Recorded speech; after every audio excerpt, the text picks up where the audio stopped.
Hey folks, how's it going? Greetings from my new shop out here in North Dakota. This is the new Disco Sheriff garage, sort of fully functional at the moment, well, almost. And I wanted to show you a little bit of my first non-house related project. This is the first guitar project to come out of here, and it is a ISO cabinet for recording guitars, hopefully as close to silently in the middle of the night as possible. No room for a sound booth or a separate studio at this house, so ISO cabinet it is. Figured I would apply some recording studio build techniques to a small-sized isolation cabinet and make life fun. So, tube amps always sound great when they're pushed really hard, right? And you can put an attenuator on there to cut down what goes out to the speaker and everything, but there's still no substitute for just cranking it direct. I think not direct recording, but just turning up the amp period and not having an attenuator in line or anything like that. There's just something to be said for that, so why not? This was a fun little project, and let me show you what I got so far. So this is a two-stage design. There's a main outer cabinet and a smaller inner cabinet. So we'll start here. This is 3/4 inch MDF. It's about 30 inches tall, 18 by 16 or something like that, roughly. Almost a square. And then here's a half-inch baffle, right? Half-inch plywood baffle for a 12-inch speaker.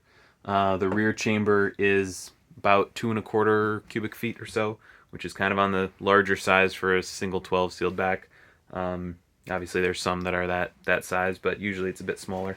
So I stuffed that with some fiber fill to hopefully make the speaker believe it's in a slightly bigger box to tame some boominess. And then I figured, why the heck not? Well, port it. So I cut a couple, these are 1.5-inch ports there to let some of the low end come through into the microphone chamber up here. So this is all just an experiment, nothing really exacting about any of this.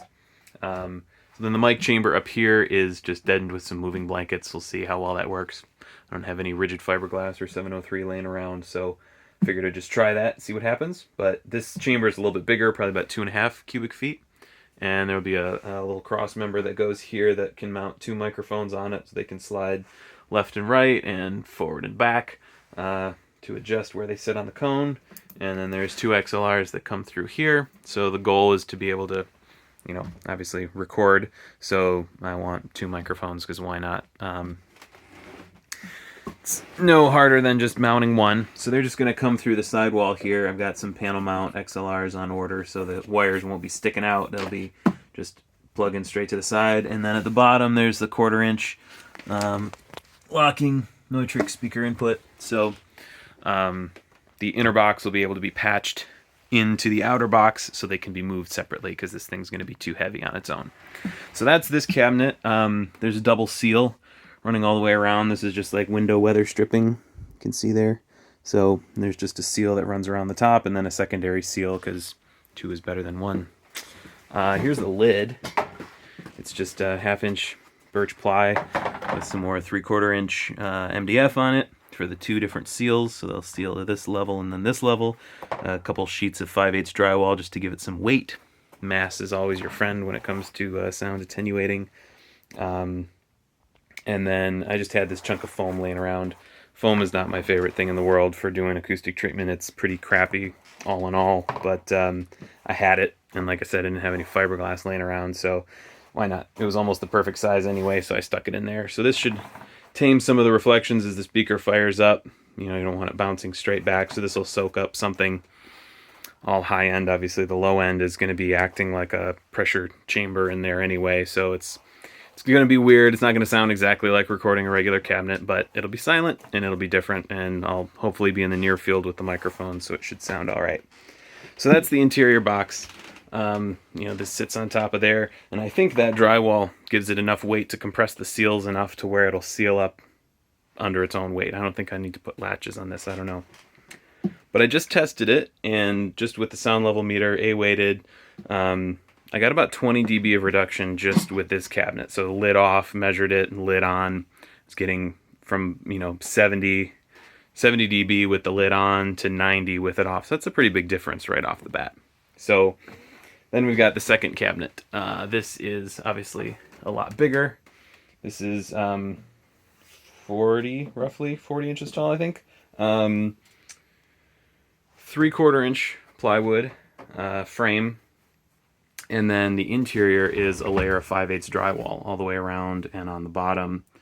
Same thing, double seals here. And then this top face is just more MDF to give it, and I kind of split it with the nail there, whoops. The top face is just a nice flat piece of MDF just so that it had a nice surface to seal to, but that's just to trim it out. Same thing with the interior box, and this one, the key is to caulk all of these seams and make sure that this will be as airtight as possible. So all the screw heads, get a little bit of caulk over them and everything to make sure that it gets sealed up as much as possible. These are the holes for the input and the 2 outputs for the microphones. Those will be sealed in caulk as well, so it'll be completely airtight. And then there's some blocks of foam down here. You can see that the inner cabinet will sit on, so it won't be touching the outside at all. So there'll be no transmission through contact. It'll just be, you know, however much this cabinet vibrates, vibrating through the air gap around it. There's about a 2-inch air gap roughly, and then hopefully this will stop it a little bit more. Just real rough construction. I'm not going to do anything fancy. I probably won't even paint it. It's just done with pocket screws. But again, everything gets glued and screwed and then caulked from the inside, so it's completely airtight everywhere it goes. Everywhere it goes? You know what I mean. And then here's the lid. Oh, hey, look, it's a Telecaster. They're good here for good luck. Same thing with the lid. Whoops. Almost dropped it. Hey, now. Come on. It's a heavy lid. There we go. Okay. So this is a 3/4 inch pine, just because that's all I had laying around. Piece of 3/4 inch MDF, and then another piece of drywall, 5/8. Same thing, these give me my 2 layers for the 2 different seals. And then more drywall just for more weight, more mass, and hopefully more attenuation. And then that will be hinged, and there's some butterfly latches coming in the mail that'll hold the whole thing in place. So interior box, closed rear chamber. Well, it's sort of semi-closed because it's ported into the mic chamber up here. 2 microphones. I've just got this 30-watt Celestion Jensen in there right now. It's a C12Q, I think, something like that.